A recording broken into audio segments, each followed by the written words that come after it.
Iran Israel कशीदगी, तीसरे रोज भी हमले जारी। ईरान के इसराइल पर एक रात में 2 बड़े और भरपूर हमले, हाइपरसोनिक मिसाइल और हाइब्रिड ड्रोन दागे गए। 13 इसराइली हलाक, 200 से ज्यादा जख्मी हो गए। इसराइली शहर बैतियाम में इमारत मलबे का ढेर बन गई, दर्जनों अफराद मलबे तले दब गए।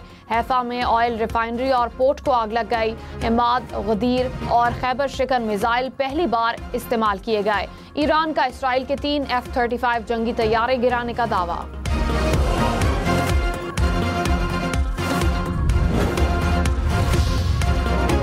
इसराइल के ईरान की जौहरी तंसीबात पर हमले, इसराइली तैयारों ने तेहरान में ईरानी वजारत दिफा के हेडक्वार्टर्स को निशाना बनाया। तेहरान में ऑयल डिपो और एक फ्यूल टैंक को भी निशाना बनाया गया। जनूबी सूबे बोशहर में 2 बड़े गैस फील्ड्स पर भी हमले, करमानशाह, तबरेज और आबादान पर भी हमले किए गए। इसराइली हुकाम के मुताबिक ईरान में मजीद अहदाफ को निशाना बनाने के लिए लंबी लिस्ट बनाई हुई है। ईरानी मिसाइल हमलों में हैफा में इसराइली ऑयल रिफाइनरी की पाइपलाइंस और ट्रांसमिशन लाइंस को नुकसान पहुंचा। इसराइली हुकाम के मुताबिक ऑयल रिफाइनरी पर हमले में कोई जानी नुकसान नहीं हुआ और रिफाइनरी में काम जारी है, लेकिन कुछ ऑपरेशंस बंद कर दिए गए। हुकाम के मुताबिक ऑयल रिफाइनरी में नुकसानात का वसी पैमाने पर जायजा ले रहे हैं।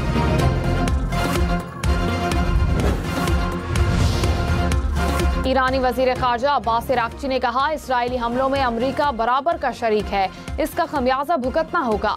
इसराइली हमले अमरीकी हिमायत के बगैर मुमकिन नहीं थे। इसराइल ने ईरान की जौहरी तंसीबात पर हमला करके रेड लाइन क्रॉस की। तेहरान जंग बढ़ाना नहीं चाहता जब तक हमें ऐसा करने पर मजबूर न किया जाए। इसराइली हमलों का मकसद अमरीका ईरान जौहरी मुज़ाकरात को सबूताश करना था। अमरीका के साथ जौहरी मुज़ाकरात के अगले दौर में मुआहदे का रास्ता खुल सकता था, लेकिन इसराइल ऐसा नहीं चाहता। अमरीकी सदर डोनाल्ड ट्रंप ने कहा, अमरीका पर हमला किया गया तो पूरी ताकत से जवाब देंगे। इसराइल के ईरान पर हमलों में अमरीका का ताल्लुक नहीं। सोशल मीडिया पर पैगाम में कहा कि ईरान और इसराइल में आसानी से डील करा के तनाज़े को खत्म कर सकते हैं।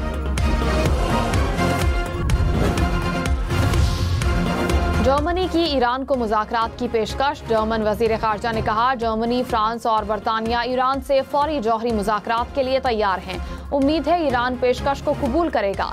फ्रांसीसी वजीर खारजा ने कहा, ईरान का जौहरी प्रोग्राम यूरोप और इसराइल की सलामती के लिए खतरा है। दोबारा बातचीत शुरू कराने में ताउन के लिए तैयार है।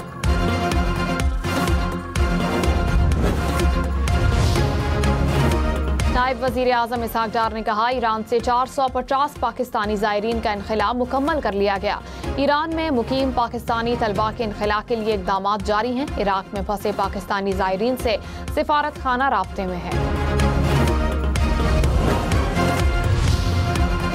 बिलावल भुट्टो ने कहा, भारत का पानी रोकना हमारे वजूद को खतरे में डालने के मुतरादिफ है। पानी हमारी बका है, अपने हक से किसी सूरत दस्तबरदार नहीं हो सकते। भारत को सिंतास मुआहदे की मअतली का फैसला वापस लेना पड़ेगा। पाकिस्तान में दहशतगर्दी के वाक़यात में भारत का हाथ है। हमने कभी नहीं कहा कि दहशतगर्दी की वजह से जंग छेड़ देंगे। जंग नहीं चाहते। भारत ने पानी रोका तो फिर कोई दूसरा ऑप्शन नहीं होगा।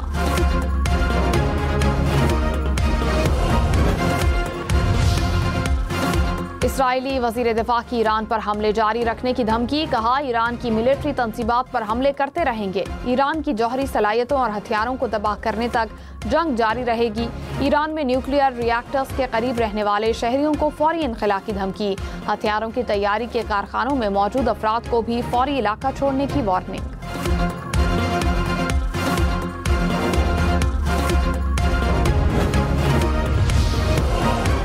इसराइली हमलों के पेश नज़र ईरानी हुकाम की शहरियों को मसाजिद, स्कूल्स और मेट्रो में पनाह लेने की हिदायत। कहा, ज़ेर ज़मीन पार्किंग में भी पनाह ली जा सकती है। खुराक, अद्वियात, ईंधन की फराहमी से मुतालिक कोई मसला नहीं है। गिलगित में बारातियों की गाड़ी दरिया में गिर गई, 6 अफराद जाँ बहक, 1 जख्मी। रेस्क्यू हुकाम ने 4 अफराद की लाशों को निकाल लिया, 2 की तलाश जारी। और कराची में हॉक्स बे पर 3 नौजवान समंदर में डूब गए। 1 नौजवान की लाश और दूसरे को जिंदा निकाल लिया गया। तीसरे नौजवान की तलाश जारी।